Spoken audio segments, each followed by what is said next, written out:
Egaa kabajamtootaa fi daawwattoota keenya amma kan irratti argamnu yeroo keessummaa keenyaati. Yeroo keessummaa keenya guyyaa har'aatiin keessummaa keenya jabaa tokko asitti affeerannee jirra. Haga dhuma sagantaa keenyaatti nu waliin turaan affeerraa keenya. Salaamu alaikum warahmatullahi wabarakatuh. وعليكم السلام ورحمة الله وبركاته. Baga nagahan waamicha keenya kabajanii nagahan dhuftan isiniin jenna ulfaadhaa galatoomaa waan istuudiyoo keenyatti nu argamtan isiniin jecha maqaa keenyaa fi maqaa daawwattoota keenyaatiinis ulfaadhaa galatoomaa hedduu galatoomaa jenna istuudiyoo keenyatti nu kabajanii sagantaa keenya kana sagantaa simboo kana nu wajjin miidhagsuudhaaf keessummaa sagantaa simboo guyyaa hadhatatanii nuuf dhufuu keessaniif hedduu galatoomaa isin jenna rabbiin jazaa keessan isin haa dabalu mee maqaa keessan nuuf himaatii daawwattoota keenyaanis wal baradhaati nuti silaa wal beekna daawwattoota keenyaa wal baradhaati gaafa gara marii keenyaatti seenna. Bareeda isinis ulfaadha istuudiyoo kanatti nu affeertaniitiin sagantaa kana walii qooduuf akka nu mijatuuf baay'ee ulfaadha jedha. Ani gaa dursa daawwattoota keenyaan assalaamu alaikum warahmatullahi wabarakatuhu. Ani maqaan kiyya Abdul Wahaab Jeelaan Kaliil jedhama. Dhalataa godina Baalee magaalaa Ali. ما شاء الله أستاذ عبد الوهاب أستاذ ما نسيت ولا في يروى أستاذ نجاف أنت ستافيرو مكان ثاني هذا نتاع نتيجة بران أستاذ وكان كان بيجنا إنسان وقف مكان كان نور إنساني ينور أقافين جدو سمو كينيا كيس رفاي روباي نموني توكو أكنو ما وان توكو بساتين دي ما وان تيفي أستاذ نكينيا مكان ثاني دوبا أستاذ مكان جدو كان بسنتين مكان ثاني كوفا كانوا تيمانيش قارون تيمو أستاذ جلاتني كوجي حاسوفنو ميجا في كان كيتسيني كأدان أستاذ عبد الوهاب كيستو نانوا قدنا باليتي في مقالة روبي كيستي يورو ديرا دور لينجي درجوتها في دعوة رتي هدو إسام بيكا درججيسي نانو سنجرو أكاسم أمو أكما بيات اللي كونسولي درججو الفني غير فدرالا كونسولي درججو كيسا هوجا سان كنجراني دا إن شاء الله ترتي كان إسام ولينجونو تا هنگا دو مسكنتاكي ناتكم جرك أبرتاي جرين ولين ترى إن شاء الله صوت مسوطة جنة غير غافي كنات سينا أستاذ bareeda ani Abdul Wahab Jeelaan kana maan of beeka akka itti rakkadhe ustaaz kana namatu sitti baasa ani ustaaz jedhee ofitti hin baasu namumatu ustaaz jedhee sitti baasa hojii keessantu maqaan sitti baaya akkasii Abdul Wahab yoo an jedhu kam naan jedha ayyaa ta'u ishee ustaaz erga jettanya magaalaa kana gaafa jalqaba ragahu Ali kan jedhu kana Ali maqaa namaati keessattuu maqaa immoo kaliifaadhaati moggaasa maqaa kana hamma tokko osoo nuuf himtaniime akkamitti Ali jedhamee akka moggaafame magaalaa hundinuu yeroo moggaa'u sababa irraa moggoo qaban yookaan nama Ali jedhu wahiitu achi jira ta'a mi'osaa irraa dhageenya. Anis akka beekutti Aliin maqaa namaati hortee kana jira miti Aliin maqaa namaati.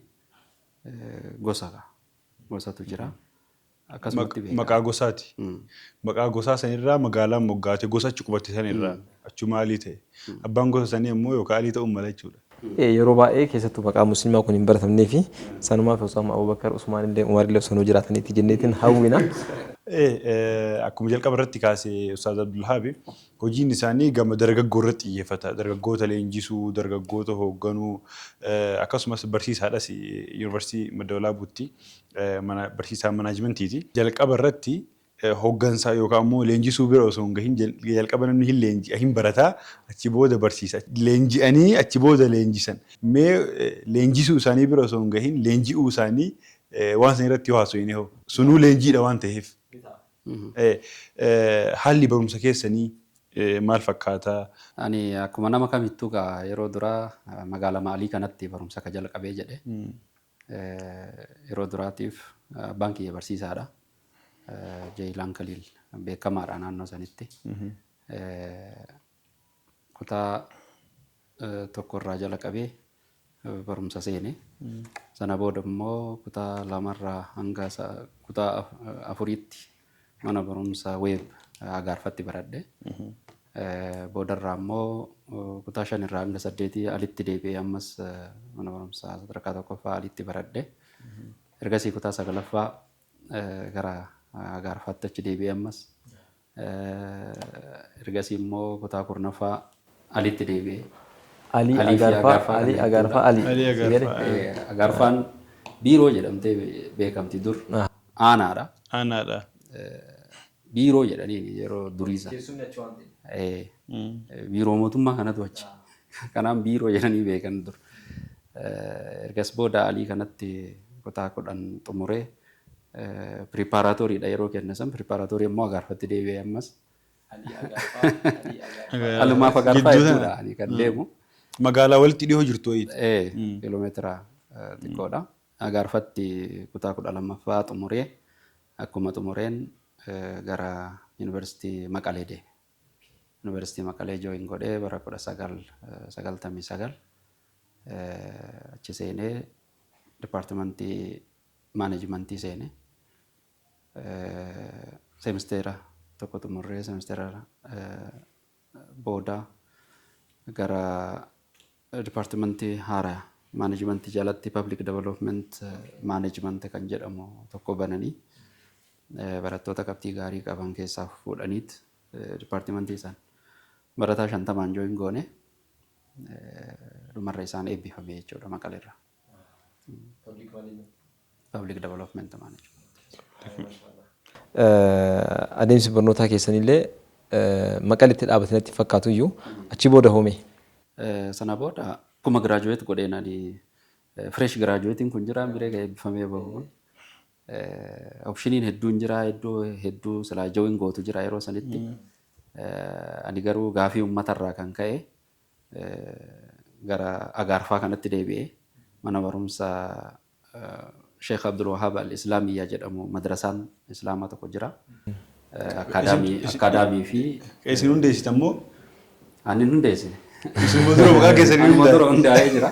Maqaa kiyyaan hundaa'ee garuu maqaa kiyyaan ta'ee osoo hin ta'in nama guddatu achi jira. Sayyida jedhamee kan beekamu kanaan dura. Sheekh Abdul Wahab jedhamee beekamaadha. Agarfatti seenaadhaan jechaadha. Warra sayyidaa harroo jedhamee beekama. Seenaa maqaa isaanii saniini kan mogga'e manni barumsichaa. Kanaaf gaafa yuunivarsiitii irraa baheetiin hin jedhu kallattiidhaan akka mana barumsaa sana hoogganu gaafii uummataatiif. Gaafii almost gara bultii 15 gahu irra taa'anii na amansiisuudhaaf bifa saniin achi seene. Yaa gaafii uummataallee diduun sitti ulfaata. Hawaasni gaafa siin barsiifatu deebitanii akka isaan tajaajiltaniifi. Akira waan naan jedhan si amma mucaa kana rabbi diinii si barsiiseemi. Diiniin si qabne naan jedhan. Kunoo madrasaan rakkataa jirti. Nama isii hoogganuu dhabnee rakkataa jirra. Diiniin si qabne naan jedhan. Maalaa jedhu mi'aanu. Rabbii si barsiisee jedhi naan jedhan. Waan godhu wallaalee dhufeet achi jooyin godhe. Yeroo san madrasaan hanga kutaa 6ti. Akaadaamiin hanga kutaa 6 jira.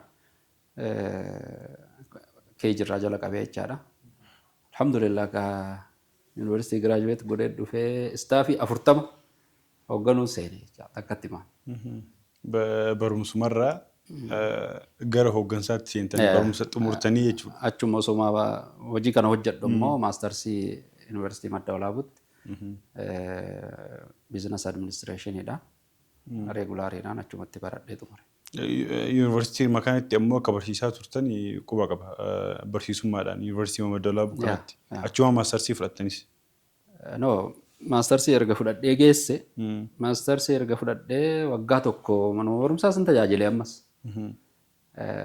Mana barumsaa san kutaa 6 fuunee hanga kutaa 8 geennee ministirii achitti yeroo duraatiif madrasaa islaamaatti ministirii fudhachiisuu jalqabnee barataa 56 yeroo san fudhachiifne osoo barataan tokko hin kufin akka aanaa Agarfaatti haasahamee madrasaatti ijoolleen kutaa 8ffaa fudhattee hin kufne jedhanii waan san hojjetaa turre waan namuda turraa yeroo ijoolleen kutaa 8 xumurtee gara haayiskuulii seentu gaamma nullee ijoollee ta'e gara haayiskuulii erguu qabnaa miire haayiskuulii Agarfaatti erginee yeroo jennu hin maxxanfama kilaasii irratti mana barumsa akkanaa mana barumsa wayii mana barumsa jedhanii maxxansanii jiran.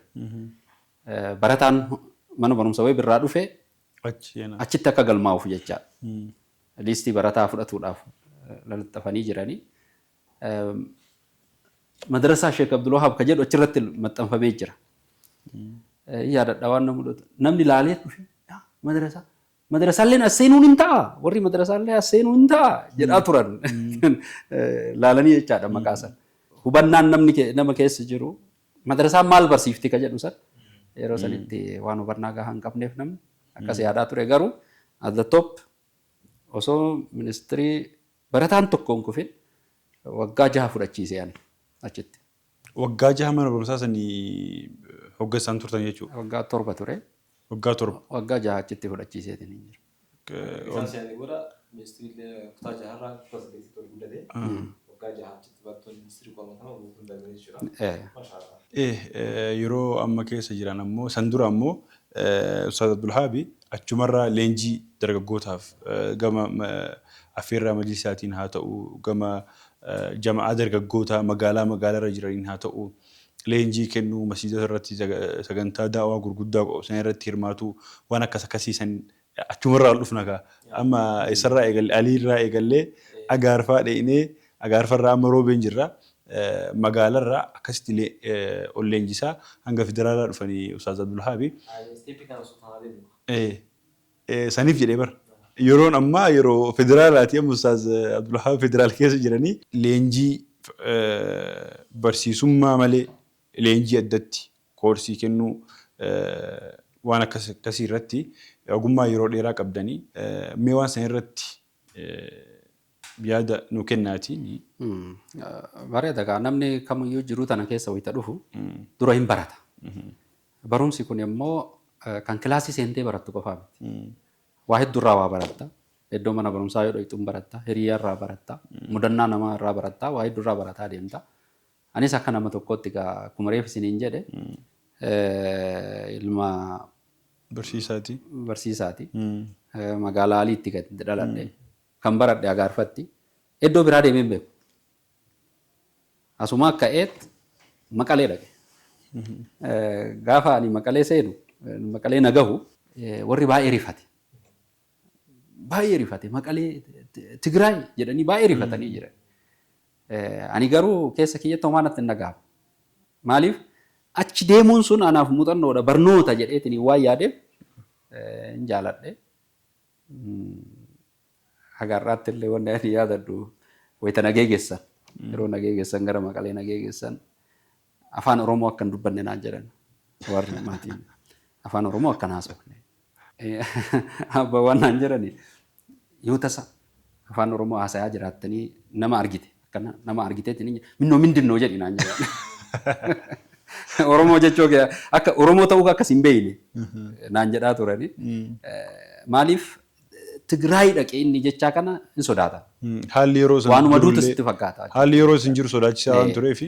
Alhamdulillah an achi seenuun garuu anaaf akka dhaloota lammaffaatti kan seenaa kiyya keessatti sammuun kiyya yeroo hundaa galmeeffatee jiru jechuudha. Maaliifoo kan jettu taate ani hin beeku osoo har'a kaleessa yuunivarsiitii san seenuu baadhee har'a tana kaayyoo uummataa kana hojjechuu iyyuu danda'a. Har'a wanti uummataa na yaachisaa wanti har'a dargaggoo jedhamu kun wanni nama barsiisuu dhaloota bocuu jedhamu kun naayyuu dhufa natti fakkaata. Kun hundi kan baradhe achitti. Environmentii santu na barsiise. Mudanna jira kanallee. Ani guyyaa roobiidhaati harbaa achi seenne yuunivarsiitii. Seennee maal jennee guyyaan jimaataa jum'aa salaatanii mire amma jum'aa kanaaf nun beeynu haaraya iddootti salaatanis hin beeynu homaan beeynu jum'aa achi salaatan kotta achi salaatanii nun jedhanii meedaa kubbaa dirree kubbaa kana achi nu yaasan asi salaatanii nun jedhanii achi nu yaasanii yaane minxaafii kanniin fidaniitiin dhufanii afanii amma khutbaa achi bahee buleessi kenna rabbi umrii haa kaa'u Ustaaz Kaamil Shamsuu achi bahee khutbaa jalqabe. Wayita khutbaa jalqabu afaan Amaaraa haasa. Ana afaan Amaaraatiin haasa'amu har'a dhagaye. Khutbaa afaan Amaariffaa dhageenyu.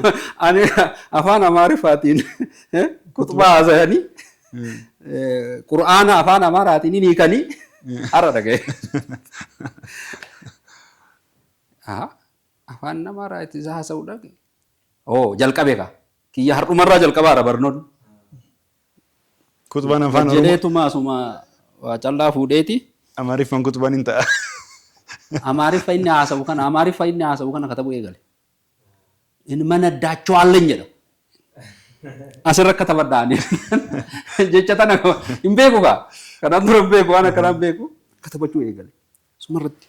Maaliif haaraa environmentii haaraa waan haaraa wanti akkanaallee hin jira qabachuu qaba. Alhamdulillah gaaf sanirra san ta'ee barnoonni muuxannoon adeemsi hojiin hirmaannaan Kaamil Shamsuu godhaatiin hin ture sun anaaf fakkeenya guddaa naa ta'ee akkanallee ta'uun hin danda'ama wanti jedhu sun na keessatti bocame innis ammoo deeggarsa guddaan nu godhe alhamdulillah. Sababuma san inni naftee fakkaata rabbiillee waan achi na fideef hin beeku. Semisteera yoo geennu Amiira filataa jamaan. Amiira yeroo filatan na eeran. Anuma eeran. Addee ani hin booye. Maal jechuudha hin booye. Amma takka rakkoon qabu bakka si filatanii jiranii Amiira taatee naan jedhan. Guyyaa sanirraa responsibilitiin an adda balame. Ani Amaariif asirra akka taphadhu sun dirqama afaan Amaaraatiin daawaa godhu afaan Amaaraatiin hoogganuu dirqama natti ta'ee jira. Anuma santu afaan Amaaraatiin jalqabe hojii. Leenjiin guddaan leenjii achii fudhisan kan barattoota irraa gaafsan gaafa nama duratti as baatu itti gaafatamummaa guddaa waliin as baata. Namatti daawaa goota, nama qajeelchuuf yaadda, nama liid goota, waa bulchita, dirqama si barsiisa. Dirqama chaalenjii keessa baratta. Chaalenjii jira. Chaalenjiin yeroo isaan barataa musliimaa keessa jirru immoo chaalenjii guddaa ture. Nuti guyyaa 10 akka barataa musliimaa yuunivarsiitii Maqaleetitti meen kaampaas irraa iddoo irraa bahee jira. Barataan guutuun musliimaa iddoo irraa bahee masjida Anwaar jennu Maqalee jiru achitti bahee achi galee jira barataan kun. Salaata dhooggameen jecha. Chaalenjiin kun hundi isaa anaaf leenjii ta'e jechuudha. Yeroo san ammas rabbi umrii haa kaa'u Dr. Abdul Jaliil kan madarasaa amma reefuu jennu kana madarasaa Agaarfaa san kan madarasaa san hundeessanii deeggaranii ijaarsisanii maal jedhan makka jiran isaan yeroo chaalenjiin san keessa nu seenneetiin hin jennu bilbilaan na qunnamanii tura. Maal naan jedhanii chaalenjiin isin qunnamaa jiru kun rakkoon amma achitti isin qunnamaa jiru kun kaayyoon isaa barataa musliimaa yuunivarsiitii irraa baasuudha. Barataa musliimaa barnoota irraa duubatti deebisuudha. Kanaaf rabbi isin qabne barnoota akka gadi dhiiftanii hin baane. Akka barnoota keessaa hin baane. Taqabnu tan akka nuun dhabsiifne naan jedhaatu hin ture. Kitaabonni akkanaallee hin jira. Kun marti assaayimantiidha si galee kun marti waa si dabala jechuudha. Nuti edaa barataan musliimaa akka baratu godhuu irratti hojjechuu qabna. Barnoota akka yuunivarsiitii kana dhiisee barumsarraan harcaane godhuu qabna, leenjisuu qabna. Wanti jedhu kun guyyaa sana irraa waan fudhataatiin hin dhufe. Sana booda akka reefsisin hin jedha achii bahee ammoo wayita mana barumsaa iskuula kana dhufu ijoolleedha. Ijoollee 500, ijoollee 600 wayita daayireektara taateetiin dura dhaabattu dhaloota oomishaarta jechuudha. Kanaaf dhaloota boruu oomishuu qaba ka jedhu kun kaayyoo kee ta'ee irratti hojjetta. Kee jirraa qabee akka kutaa 8 jechuun taphaa miti. Dhaloota tokko guutuutu si harka jira jechuudha. Bakka barbaachisaadha. Bakka barbaachisaadha. Wanti leenjii ta'ee an akka yeroo hunda leenjii irratti xiyyeeffadhu na godhe mudannoo ani keessa daddabree fi kitaabni garaagaraa kan dubbisu daawwaan garaagaraa kan ani caqafadhu yeroo sanirraa jalqabee hiriyyummaan kiyya nama guddaadha. Hiriyyummaan kiyya hooggantootaa, hiriyyummaan kiyya namoota akkanaa irratti waan ta'eef even ani isteeppii takka akka waan utaalee natti fakkaata. Isteeppii taphaa, isteeppii dargaggummaa wanta jedhamu kana takkatti maan ani hooggansa seene. Umrii ma wanni irratti hooggansa seene. Hojiin kiyya kanuma ta'e. Namni hedduun kennama qaba. Sammuu isaa keessa waan hedduu waan hojjechuu danda'u dandeettii hedduutu jira. Dandeettii kana immoo baasee fayyadamuudhaaf wantoota garaagaraa barbaada. Qaama lammaffaa isa deeggaru barbaada. Qaama lammaffaa isa deeggaru keessa tokko environmentii jijjiirachuu. Amma isin environmentii jijjiirtaniitiin iddoo jiraattan irraa gara Maqalee deemtu suni jiruu jireenya keessatti waan baay'ee jijjiiran. Turning point. Lammaffaa immoo hiriyoonni keessan namoonni sun dhiyaatan Ustaaz Kaamil sun fallee haa ta'u warroota gaafsan akka isin amiira taatan harka baasee isin tires haa ta'u namoonni biroos dandeettii sammuu keessan keessa jiru akka baaftanii fayyadamtaniif gahee guddaa taphataniiru. Baay'ee. Wanti achitti argitan sun gara fuulduraalee sadarkaa irratti argamtan kanaaf illee haa ta'u wantoota duubatti illee dabartaniif haa ta'u galtee guddaa isin kan gahee. Kanaaf environmentii jirachuun waan baay'ee murteessaadha. Waan sirriitti murteessaadha. Dhugaa dubbachuudhaaf namni tokko namni dargaggeessaa keessattuu haayiskuulii baratee elementarii baratee yeroon inni waan hunda itti argu yeroon inni jireenya itti argu yeroon inni chaalenjii jireenyaa itti argu tarii achi dura maatii biraa bahuu dhabuu illee danda'a. Biyya itti dhalate iddoo itti dhalate kan itti dhalatan keessaa bahuu dhabuu danda'a. Akkuma ta'etti environmentii yeroon inni itti jijjiiratu carraa ta'ee yoo gara yuunivarsiitii deemu jechuudha. Yuunivarsiitii biyya biraa deema. Biyya itti dhalatan keessatti miti kan baratu. Seerri kun I think saniif namni maatii biraa bahee haa baratuuf akkasuma fakkaata seerri kaa'amee fi yeroo sanitti ammoo chaalenjiin hin jiraata. Yeroo jalqaba maatii biraa baatu namni takka maatii biraa bahee hin beekne namni takka biyya itti dhalate keessaa bahee hin beekne yeroo jalqabaati yoo bahe chaalenjiin jiraata. Jireenyi yuunivarsiitii ammoo chaalenjii hedduu qaba. Mudannoo hedduu qaba. Mee mudannoo yuunivarsiitii keessa isin mudate mudannoo kolfaa haa ta'u mudannoo gaddaa haa ta'u san yoo jiraate nu himtanii gara gaaffii itti aanutti irraa yuunivarsiitii keessaa baane. Ani yuunivarsiitii keessatti mudannoon kiyya guddaan karee fuusan. Ka afaan Amaariffaa. Kan biraa ammoo jira. Kan na mudate amiira ta'eemi. Erga amiira ta'ee amma ijoolleen natti bilbilanii natti dhufee tokko ijoolleen qarabuu barbaadanii qaraasisii naan jedhe. Maal qaraasaa jedhee bakka kitaaba qaraasiftaa asqarraan iyyaaluu noo naan jedhe. Bamin jedheen በአማርኛ naan እኔ አማርኛ አላውቅም። አይ በቃ ከነሱ ጋር ተነጋግር naan jedhe. Samboo dandeemee amma itti gaafatamummaa kanaan na cinqe qaraasisuu caala sila yoo dide akkam godha yaadni jedhu kun natti dhufee hayyeeshi jedhee waami jedhee sadin dhufanii hin taa'anii daawaa mirri jira wal na barsiisan ijoolleedha bakka qaraatii isin haa jalqabu kunoo isaa isin jalqabaa jedhee garuu maal qarabuu barbaaddanii jedhee jennaan kitaaba kana qaraanan anjaanii natti as kennan wayita natti kennan kashfu shubuhaat jedha. An kashfu shubuhaat qara'uu dhiisee har'a dhaga'ee iyyuu.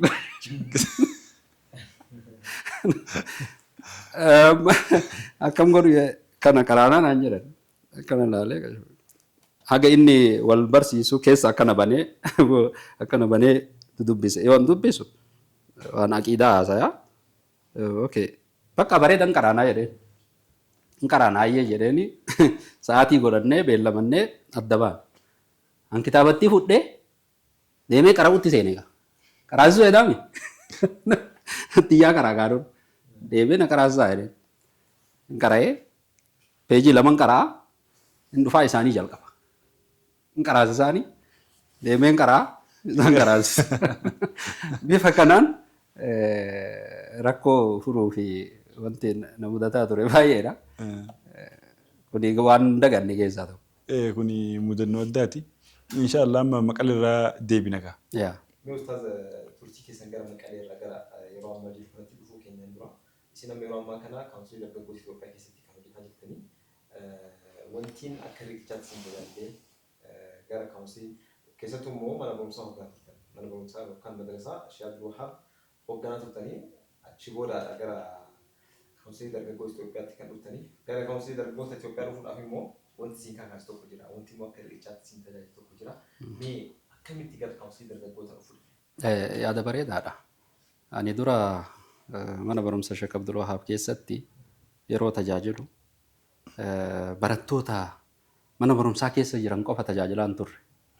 Barattoota haayiskuulii jiranis kan naannoo san dargaggoota naannoo san Agaarfaa keessa jiranis hedduu tajaajilaa ture. Walitti qabaatiniin ture.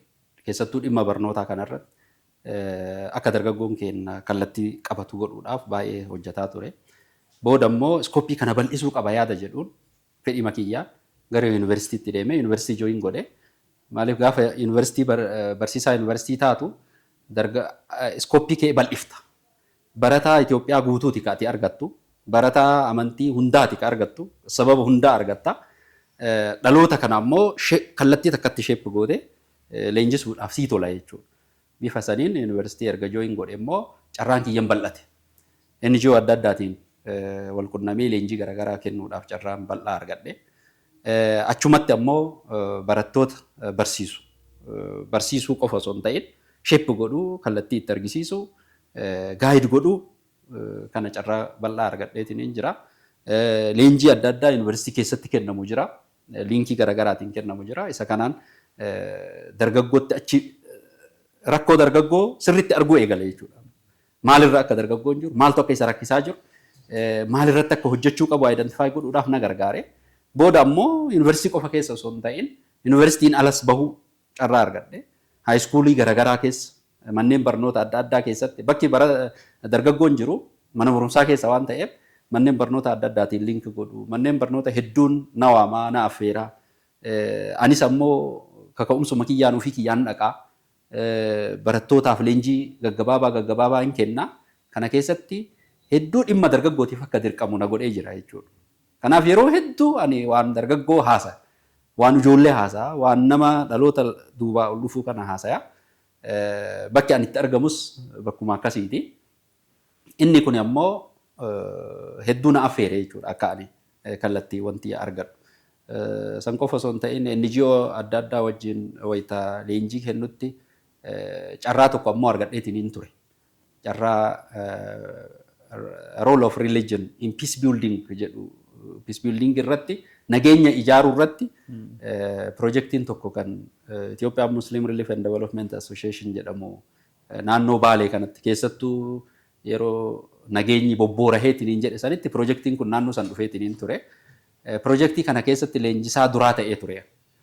Hedduu leenjisaa ture. Yeroo leenjifnu kana ammoo iskooppii dur akka amantii qofatti yookaan akka maalii qofatti gootu san keessaas amma na baase kunillee. Garam na baasa kun ammoo amma amantii hunda walitti qabdee leenjifta. Warra amantaa musliimaa hordofuu jira, warri amantaa ortodoksii hordofuu jira, warri protestaantii jira, warri kaatolikii jira. Kanneen hunda walitti fiddeet iddoo tokkotti leenjifta. How much is this challenging amma wayita kana hunda maaliif sammuu ilaalcha garaagaraa, backgroundii garaagaraa tokko godhuuf deemta.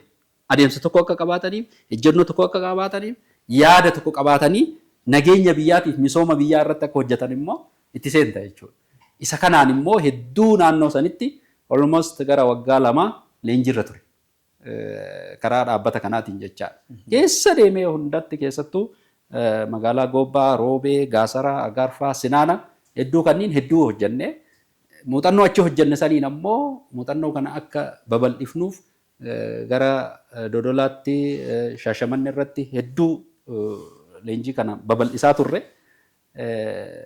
Carraa immardaa kanaan yookaan Itoophiyaa Musliimii kanaan immoo naannoo hedduutti dhimmuma kana irratti deddeemaa ture, sosocho'aa ture. So baay'ee maaster godhe jechuudha naannoo dargaggoo kana irratti. Kanaaf rakkoo dargaggoo takka takkaan akka waan beekuu natti fakkaata.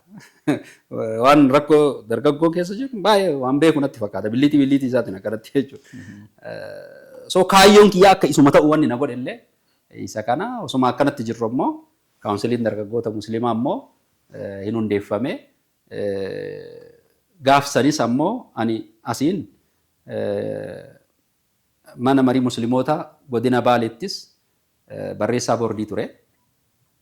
Karaa saniinis hedduu tajaajilaa ture. Leenjii garaagaraas ulamaa'aaf, imaammaniif kennaafii ture. Gaafa kaawunsiliin kun dhufu karaa majlisaatiin dhaabbatee dhufus isa kana keessatti carraa argadheetiin jooyin godhe. Dargaggeessi akka islaamaatitti hooggansa keessatti, hawaasummaa keessatti, siyaasaa keessatti waan kamuu keessatti gaheen isaa maal fakkaata? Maal ta'uu qaba? Maal fakkaata? Kan amma jiru maal fakkaata? Silaa maal ta'uu qaba? Yaagaa uumaa rabbii kana keessatti rabbiin ilma namaa kana wayita uumu umriidhaan adda baasee jira. Umriin poteenshaalli bareenni itti jiru ammoo umrii dargaggummaati. Yeroon productive namni ta'ee waa itti oomishee, waa jijjiiree, waa hojjetee, waa jijjiiru yeroo dargaggummaa. Dargaggummaan tun umriin ishii hangamirraa wanni? Sun akkuma yaada namaati. Akkuma yaada namaati. Jechuun daa'imummaa jira. Warra dargaggummaa keessa galchinee keessa hin jirre ka dargaggeessa fakkaatu keessaa baasuuf. Keessaa baasuu deemna. Sun hima danda'ama umriidhaan. Garuu haga waggaa 40tti jedhee namni warri kaa'ullee jira. Hattaa idhaa balaga ashuddahu wa balaga 40 sana jedhaami rabbiin huyyu. Hanga waggaa 40tti jedhee warri kaa'ullee jira. Irra caala garuu ammoo irra caala. Guddaan sammuudha. Sammuudha guddaan. Maaliif nama umrii dargaggummaa keessa jiru kan ilaalchi isaa dulloomaatu jira. Dulloomaa sun amma dargaggeessa keessatti lakkaa'u. Kaawunsilii dargaggoo keessa hin jiru. Nima jiraata.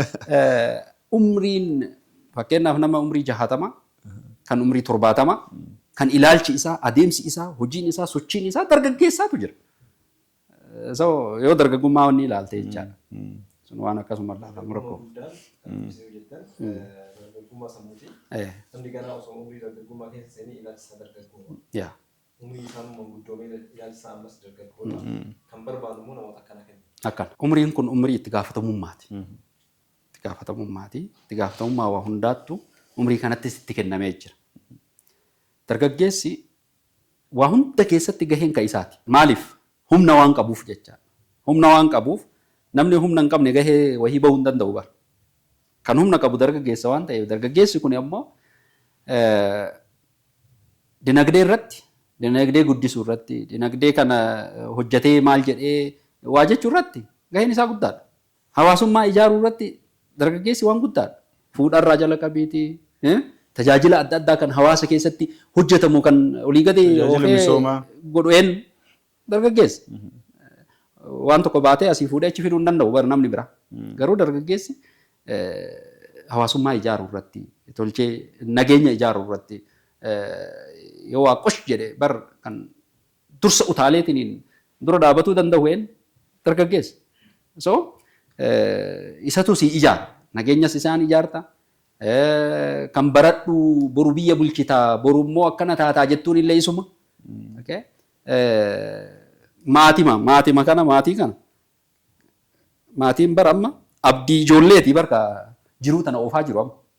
Duuba ijoollee waan qabuuf jedhee isa dhiisa jedhee dhaalaadha jechuudha isa dhaala. Isatu maatii kana dhaala. Gaafa maatiin kun deeme isa dhaala. Qabeenya isaa isa dhaala. Kaayyoo isaa isa dhaala. Seenaa isaa isatu dhaala. Dargaggeessa. Gaheen isaa bakkuma mara jira jechuudha. Qaamni hunduu isuma barbaada dargaggeessa.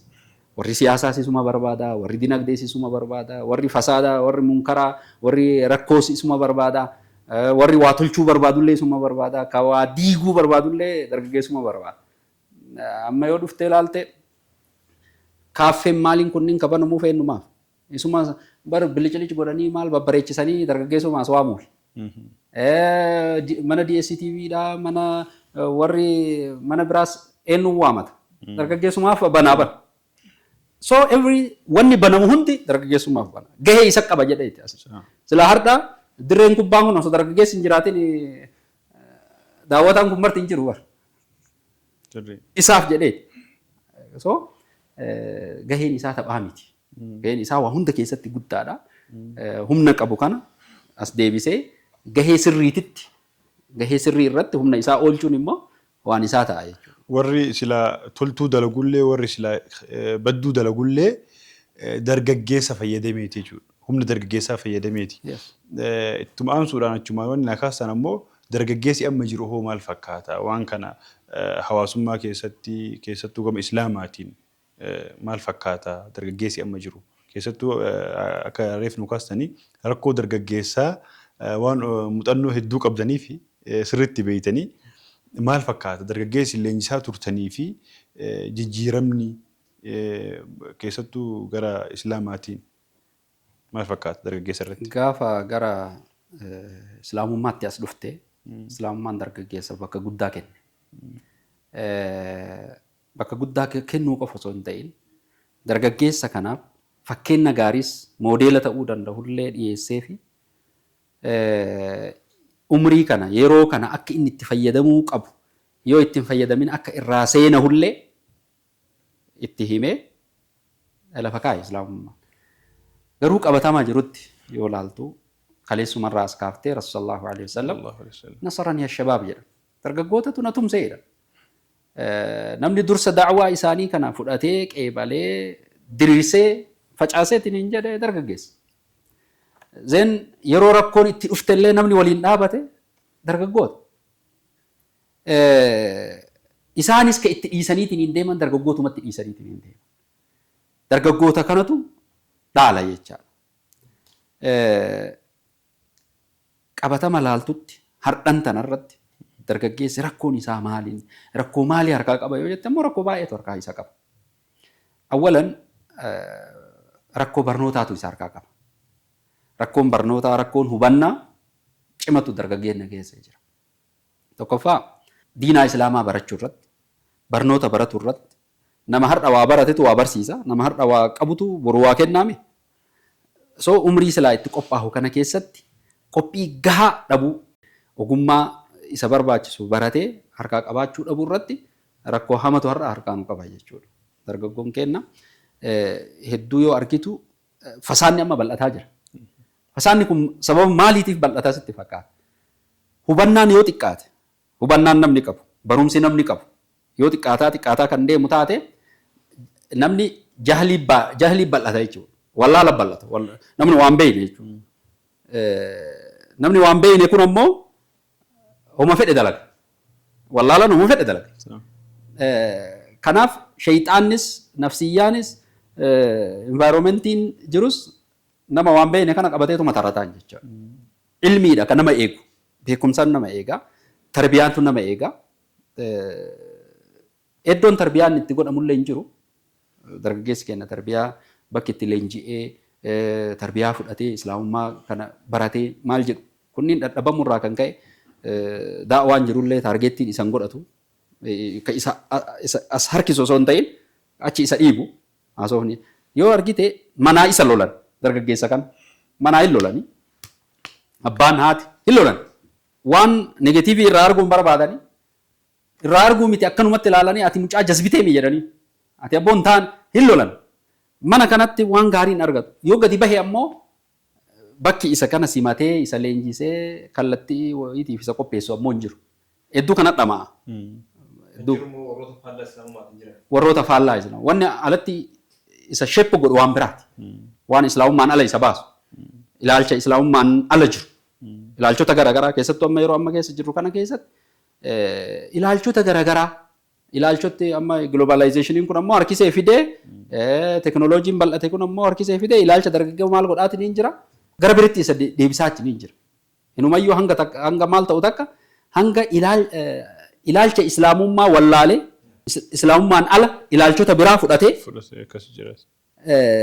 isaan boonu takka waan gaarii se'eetiin har'a tana deemaatiin hin jiru. Keessattuu wanni dargaggoo attraaktii godhanii dargaggoo harkisaniitiin hin jedhan hedduutu haasayamaa oola guyyarraa haasayamaa oola.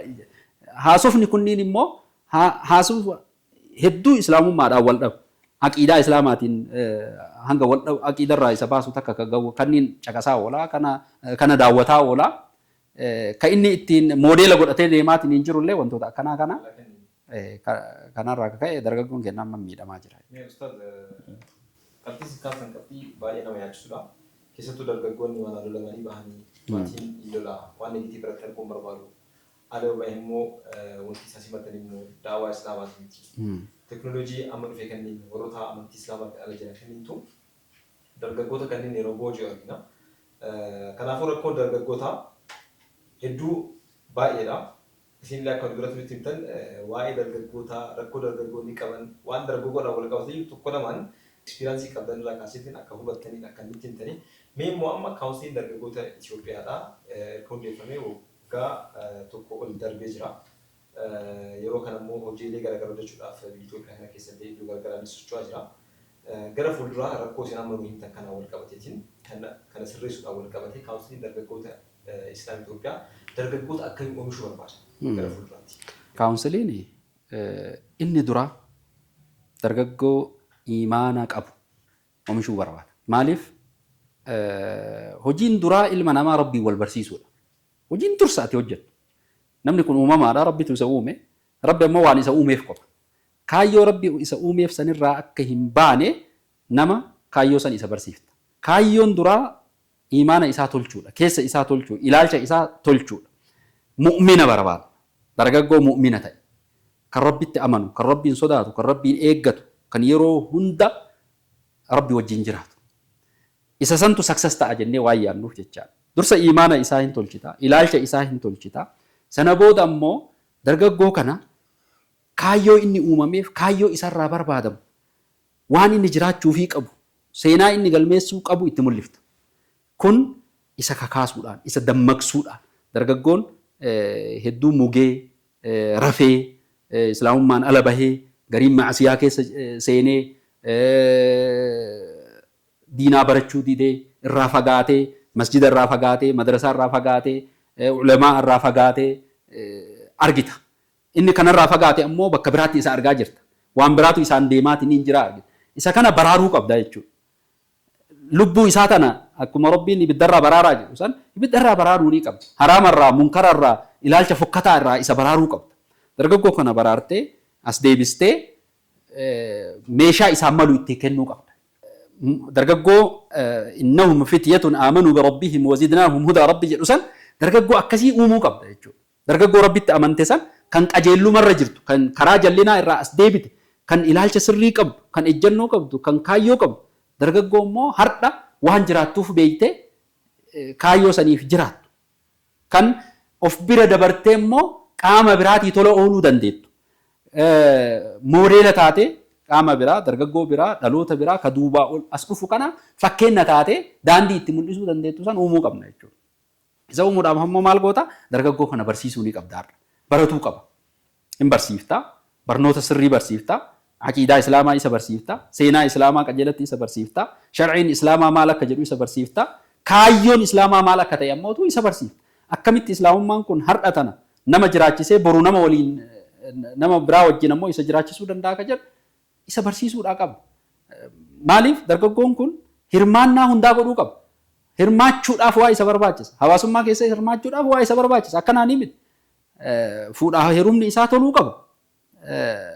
Abbaa gaarii boru ta'uudhaa qaba. San ta'uuf ammoo har'a toluu qaba. Har'a zinaan nama galaafataatiin hin jira. Zinaa hallalfataatiin hin jira dargaggeessi. Oolmaan isaa oolmaa shahawaa ta'aa jira. Jiruun isaa jiruu shahawaa ta'aa jira. Kana keessaa isa baasuu qaba. Dargaggoo biyyi harkatti haftu kan biyyi isaan misoomtee toltu uumuu qaba. San godhuuf ammoo dargaggoo har'a waa beeku ka ogummaa wayii qabu uumuu qaba. Ka dalagachuu danda'u. Ka namarratti hirkatu, ka maatii irratti hirkatu, mootummaarra hirkatu. Kana osoo hin ta'e dargaggoo of danda'a. Ka ofiin of bulchuu danda'u, qabeenya horachuu danda'u, abbaa biyya tanarratti abbaa ta'ee danda'u, nageenya biyyaa eeguu danda'u, misooma biyyaa eeguu danda'u, guddisee fuulduratti oofuu danda'u san fiduu qabda jechuudha. Kun hojii keenya isa duraati jechuudha. Gaafa immoo ogummaa kana kennitee fi jette ijaartee qindeessitee tartiiba gootee biyyi isa kanatti hafti jechaadha. Kana gooni jechuun immoo hirmaannaa biyya tana keessatti muslimni qabu daballee jirra jechuudha. Maaliif har'a biyya tana keessatti parsantaan guddaan uummata muslimaati. Dargaggeessi guddaan kun ammoo dargaggeessa muslimaa parsantiin isa jechaadha. Yoo dargaggoon kun hin baranne, yoo dargaggoon kun hin hojjanne, yoo dargaggoon kun amala hin tolle biyyitu maalitti hafuu deemti jechuudha. Nu amma biyya tana irraa gaafatamna jechuudha. Biyya tana yoo nuti hojjanne ni guddatti. Yoo nuti hojii dhiifne duubumatti deemti. Biyya uummata guddisaa miti. Bara uummatatu guddisa biyya. Uummatatu misoomsa. Uummatatu nageenya isii eegaa. Bara uummanni sun kamire? Kanumaa bara. Yoo kuni amma keezii takka fudhu barnoota fudhu. Barnoota irratti parsantii 10 hin geenne amma erga siistamni barnootaa jijjiirameetiin hin jedhe barataan yuunivarsiitii jooyin godhu. Parsantaa 10 hin geenne bara. Riippoortii bara dabree kana yoo dhageettan fooyya'ee jiraa jedhameeti riippoortii ka godhame. Barana fooyya'ee. Fooyyeen kun bara parsantii 9 jala reefu ka dhufu. Fooyyeedha jedhan kun. Parsantiin 90 kufeera bara. Eenyu ka kufu kun? Eeshii dargaggoo kufu kanaan ammoo biyya akkamitti duratti ooftu? Ka kufe kun ammoo eessa dhaqaa jira? Eessa dhaqa? Kiraayisiin karaa saniin dhufu dargaggoo akka inni biyya jibbu, dargaggoo akka inni biyya isaa hin jaalanne biyyarraa baqatu godha jechuudha. Akka baqaaf isaatti kan isaan taasisaa. Mee hojiin isin hojjetan maqaa kana isin gaafadhe deebiin isin haa deebistanii dargaggoota rakkoo isaan qaban kanarraa gara karaa barbaadamutti akka dhufaniidhaa fi kan isin kan hojjetaa jirtanii rasuulli keenya sallallahu alaihi wasallam risaalaa kana fudhatanii jalqaba gara uummata isaanii dhufanii uummanni isaanii uummata jaahiliyyaa guddaa keessa turedha. Risaalaan isaanii guddaan immoo uummata jaahiliyyaa keessa ture saniin gara islaamummaatti akka deebi'an toohidni akka babal'atu karaa banuu ture. Kana gochuudhaaf immoo rasuulli taaktikii garaagaraa fayyadamaa ture yeroo sanii seenaa garaagaraatu jira. Dargaggoota illee fayyadamanii warroota gabaa turan fayyadamanii namoota isaan keessatti baalabbaa yookaan immoo dhageettii qaban kanneen fayyadamanii isaan rasuula sana islaamummaadhaan babal'atee bira ga'e kana akka nu bira kan taasisan aarsaa guddaa kafalanii jechuudha. Kanaafuu immoo isin mee haa jennuuti yeroo ammaa kana dargaggoonni haalli isaan keessa jiran negatiividha kompiliitii haala hamaa keessa jiran jennee haa yaannuti. Haala hamaa kana keessa immoo kaawunsiliin dargaggoota Itoophiyaa gaafa dhufu haala hamaa jiran kana keessa gara haala qajeelaatti deebisuudhaaf mire akkuma isin jiroota naayitan gara qajeelaatti deebisuudhaaf. Dargaggoon kuni gaafa achi ture teekinooloojii garaagaraatiin haa ta'u wantoota amma jiraniin wal qabateetiin siistamni isaa kompiliitlii gara warra dhihaa kan inni itti deebi'ee jira jennee haa fudhannuti. Nuti immoo waldaan kaawunsiliin dargaggoota Itoophiyaa immoo gaafa dhufu kana jijjiireetiin gara islaamummaatti aslii islaamummaan barbaadutti kan rasuulli alayhi salaam erga risaalaa kana qabatee dhufanii uummata isaanii itti qajeelchaa turanitti haa deebi'uudhaaf kan barbaadu dargaggoon humna guddaadha waan ta'eef jechuudha. Mee dargaggoo karaa biraatii gara deebistan kana akkamiin kunuunsitanii tursuudhaaf karoora qabdan? Kaawunsiliin dargaggoota islaamummaa Itoophiyaa gaafa dhufu dargaggoota irratti kan hojjetu dargaggoota karaa irra jiran gara karaa qajeelootti deebiseetiin akka islaamummaan harka isaaniitti galtuuf islaamummaan isaanii haa hooggantuuf dargaggoota gara dhufan kunniin immoo akkamiin turuu danda'an karaatti deebi'an kanatti maal yaadanii ta'an? Kana irratti sagantaan garaagaraa qopheessinee jira. Dargaggoon keenya tokko barnoota irratti barnoota akaadaamii irratti fi barnoota shari'aa irratti karaa ilmii shari'aatiin dargaggoon akkaataa inni itti qura'aana irraa akkasuma immoo hadiisaatii fi seenaa fi fiqhii fi kaan shari'aa islaamaa kanaan itti wajjin deemuu danda'u kaarikulamii siistama barnoota ijoollee keenya dargaggoota keenya ittiin bocee barsiisuu danda'u pilaatfoormii tokko hin qabna. Gara biraatiin ammoo akaadaamii irratti barattoonni keenya sadarkaa yuunivarsiitii irraa jala qabee hanga gadiititti hirmaannaan dargaggoonni keenya barnoota irratti qabu akkamitti cimuu danda'a. Tiitoorii garaagaraa kennuudhaan barattoota keenyaa keessattuu akka mareef jette sana immoo pilaatfoormiidhaan teekinooloojiidha kan yeroo har'aatitti barattoota deeggaranii gara addunyaatti isaan oofuu danda'an siistama websaayitiidhaan kallattii garaagaraatiin qophaa'ee tiitooriin jalallaa jala qabee hanga gubbaatitti akkaataa itti kennamuu danda'u irratti wantoonni yaadamee jira. Kana keessatti ammoo keessattuu islaamik iskuulii keessatti ammoo barataan keenya bifa kamiin hariiroo tokko qabatee walitti dhufee wal beekee barnoota kanarratti cimeetiin deemuu danda'a. Barnoota akaadaamiitii fi ammoo shari'aa kan akkamiin wal qabsiisee wal dura oofuu danda'a akka jedhullee wanni itti yaadameetiin deemamu jira. Gama biraatiin immoo moodeel yuuzis kallattii hundaan dargaggoonni kun moodeela argachuu qaban. Nama laalan fuulduratti laalan qabaachuu qaban. Fakkeenyaaf barataan qabxii gaarii galmeesse tokko yoo hamilee hin qabaanne taate ittiin fufu. Hamileessuu barbaachisa. Ijoollee qabxii gaarii galmeessitu manneen barnootaa irraa iddoo adda addaa irraa hamileessuu si barbaachisa. Duratti as baasuu qabda. Akka dhaloonni duuba jiru akka isaanii ta'a.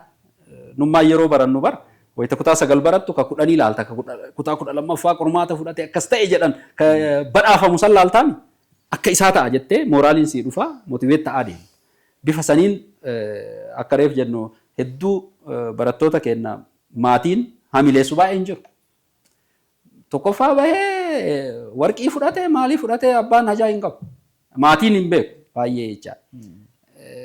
Garuu immoo sababa barataa sanii barataan baay'een hamilee godhatuu danda'a. Barattoota qabxii gaarii fidan, barattoota moodeela ta'uu danda'an uumuu, isaan jabeessuu, isaan fuulduratti as baasuu karoora keenya keessaatii fi waan piraaktikaalii itti hojjetaa jirru keessattuu barnoota ruuxii barnoota nama keessatti deebisuudhaaf mi'aa barnoota dargaggoo keenya keessatti deebisuudhaaf wanta hojjennu. Gama ikoonomiitiin gama dinagdeetiinis dargaggoon keenya dinagdee irratti akka inni hirmaachuu danda'u. Kallattiin gaa dinagdee irratti har'a nama ittiin gurmeessitee tokkoffaa kallattii argisiisuu waan guddaadha. Maal hojjedha, akkamitti hojjedha kan jedhu kanarratti leenjii intarpiriinshiippiidha dargaggootaaf iddoo hundarratti kennamaatiin hin jira jecha. Ilaalcha islaamummaan ikonoomii irratti qabu, qabeenya irratti qabu sirriitti fahamuu waan qabaniif jecha.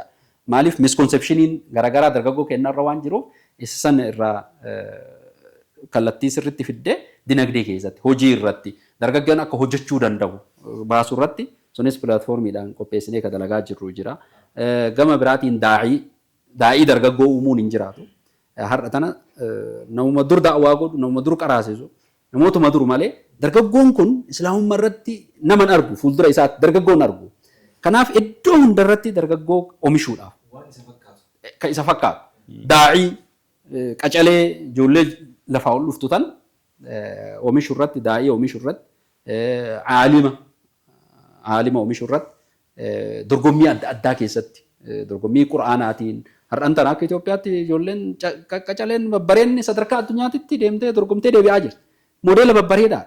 Maaliif yeroo itti namni muuziqaan dorgomu, yeroo itti namni haraamaan dorgomu, qura'aana irratti ijoolleen dorgomtee sadarkaa akka ol baatu, hadiisa irratti dorgomaa jirti. Hadiisa irratti dorgomtee akka ala baatu. Godhuu irratti waan baay'ee dalagamaa jecha. Kallattii kanniiniin dargaggoota keenya finnee waa hunda irratti inshaallah gara fuulduraatti akka dhufan hojiilee baay'een hojjetamaa jira jecha. Jalqaba irratti kaasisuun keessattuu immoo seenaa rasuula sallallahu alaihi wasallam moodeelli kenna yeroo hundaa isaanii rabbi jannata keessatti ollaa isaanii waan taasisu. Saabota isaaniitiin akkaataan isaan saabota sanii itti qaranii saabota muraasa sanii iddoo tokkotti torbeedhaan akkasitti yeroo muraasa murteeffatanii itti leenjisanii saabonni sun babal'atanii islaamummaa babal'atee har'a gahuun moodeelli keenya isaan waan ta'eef kaawunsiliin dargaggoota islaamummaa Itoophiyaa kun immoo carraa gaariidha yeroo ammaa kana keessattuu dargaggoota ammaa kanaaf carraa gaariidha. Isaan kana keessa immoo siistamiin jiraachuu qabaa kan jiru kaasuudhaaf yeroo hunda moodeelli keenya rasuula waan ta'aniif. Walumaaf kana kaasinaaf. Fakkeenya gaariidha. Fakkeenyi keenya waan hunda keessatti rasuula sallallahu alaihi wasallam leenjii keessatti illee gama hundaan siyaasaadhaan, hawaasummaadhaan, diinagdeedhaan gama hundaan rasuula sallallahu alaihi wasallam sahaabota isaanii leenjisanii jiranii. Inshaallah kaawunsiliin dargaggoo Itoophiyaa ammoo akkuma ati jette dargaggoota kana fuulduratti baasuuf, leenjisuuf, walitti qabuuf, kaayyoo tokko jalatti walitti qabuudhaa fi carraa bal'aadha kan uumamee jiru kaawunsiliin dargaggoota Itoophiyaa hundaa'uun jechuudha. Inshaallah isinis rabbi isin haa gargaaru. Dargaggootas ammoo rabbi haa gargaaru. Sagantaan keenya gara dhumaatti deemu jira. Gaaffii dhumaati. Kaawunsilii dargaggoota Musliima Itoophiyaa irraa yeroo gabaabaatti wanti eegumaatu jira. Biidhanillahi ta'ala nuti akka kaayyoo kennaatii fi mul'ata kenna guddaatti dargaggoo qindaa'ee gaaddisa takka jalatti walitti qabame dhimma adda addaatiin osoo waliin qoodin gaaddisa takka jalatti walitti qabame islaamummaa isaa baratee ittiin jiraatee ittiin boonee jijjiirama jiruu isaa irratti fidee fakkeenya ta'ee akka inni deemuu danda'u irratti hojiidhaan amma hojjennu kun guutuun isaa garas nu fiduudhaa deema. Bakka jiranitti dargaggoon keenya wal beekee tokko ta'ee masjidaan wal baratee da'waan wal baratee diinaa islaamaatiin wal baratee dargaggoo qawiyyii dargaggoon cimaa tokko akka biyya tana keessatti uumamu yeroo gabaabaatti arguuf deemna inshaallah. Waan bareedudha inshaallah. Anammoo dhaamsa takka qaba. Daawwattoota keenya kan dargaggootaati jechuudha. Tarii warroonni gama siimbootiin daawwachuu jirtan dargaggoonni jechuudha. Kaawunsiliin dargaggoo Itoophiyaa miseensa miliyoona 5 galmeessuudhaa fi wanti jedhu tokko eegalee ture. Wanti sun gadi bu'ee hanga magaalota irra gahee jiranitti fakkaata akka quba qabutti. Inshaallah kun ammoo kaayyoo dargaggootaati. Dargaggoonni ilaalchi dargaggoonni qaban xiqqoo gama jamaa musliimaatti siquu waan islaamaa keessatti hirmaatu irratti gadi bu'aadha. Kanaaf waan san yaada san dhiifnee gama kaawunsilii dargaggoo kanatti siinee bakka feene haa jiraannu. Barataanis kan dargaggeessaa daldalaas jechuudha. Kaawunsilii kana deemnee galmooyinee miseensummaa keenya agarsiisuu olaantummaa biyya kana keessatti qabnu akka musliimaatitti akka dargaggootitti haa agarsiisnuun dhaamsa kiyya kan dhumaati. Inshaallah sagantaan keenya ammoo gara xumurarra jira. Inshaallah gara fuulduraalee yeroo deemnee asin dura Ustaaz Haydar hoogganaa kaawunsilii dargaggoota Itoophiyaa itti bareeda fasiliin ture istuudiyoo kan ta'e asii dhuftanii inshaallah guyyaa biraallee deebinee kan walaa galuutaan dhaamsi dhumaatti qabdanii hin jiraanne sagantaa keenya xumura irratti akkasii argina. Dhaamsi dhumaa ammoo hanga ammaa waan dargaggoota haasaa turre jaartotaafis itti dabalaatu maali? Inshaallah akkuma reef jenne sanii inni guddaan dargaggummaan ilaalcha namuma hundaaf. Wayita jennu immoo nama dhiiraa qofaa miti dargaggoo dhiiraa qofaa miti shamarreenis asuma keessa jirti. Numaa kan ittiin rakkataa jirru bakki tokko bakka shamaraati. Yeroo biraa irraa akka haasofnu carraa argachuu dandeenya. Guutuu akka waliigalaatti hawaasni musliimaa kan biyya keessa jiru kan biyya alaa jiru yeroo hin qabnu baay'ee gabaabduudha. Al-umru qasiir. Umriin addunyaa kanarra jiraannu umrii baay'ee gabaabduudha. Umrii gabaabduu jirru tan waan Rabbi jaalatu, waan Rabbiin gammachiisu, wanti nu haasofnu, wanti nuti hojjannu, wanti nuti karoorfannu, kaayeeffannu, sochiin keenya guutuun isaa waan Rabbiin jaalachiisu ta'uun baay'ee barbaachisaadha. San irratti ammoo itti gaafatamummaa qabna. Rabbiin nu gaafata. Waan har'a hojjannu, waan har'a godhannu kana guutuu isaa nu gaafata. Kanaaf umriin keenya umrii seenaa bareedduu qabdu. Ifaajeen keenyas ifaajee bilaashaa akka hin jalaa hin taanetti jabaannee yeroo keenya fayyadamnee umrii keenya kana fayyadamnee of jijjiirree barnootaan of jijjiirree dinagdeedhaan of jijjiirree hirmaannaa keenya daran daballee waa hunda keessatti hirmaannee iddoo kheyrii ta'e keessatti hirmaannee jabaannee jiruu teenya jajjabeeffachuun jijjiirachuun baay'ee nurraa barbaachisaadha. Inshaallah fuula duraaf ammoo hedduu sagantoota adda addaatiin walitti deebineetiin kan wal agarru hin ta'a jedheetiin abdii qaba. Ulfaadhaa galatooma. Hedduu galatooma Ustaaz nu kabajanis biyya keenyatti nu argamu keessaniif hedduu galatooma isin jenna Rabbiin hundi isin hareessu. Gaaga'uudhaan keenya sagantaa keenya simboo kan keessummaadha kanaaf akka ture sagantaa keenya simboo kanaaf itti fufanii ammas turtii gaarii isin jenna.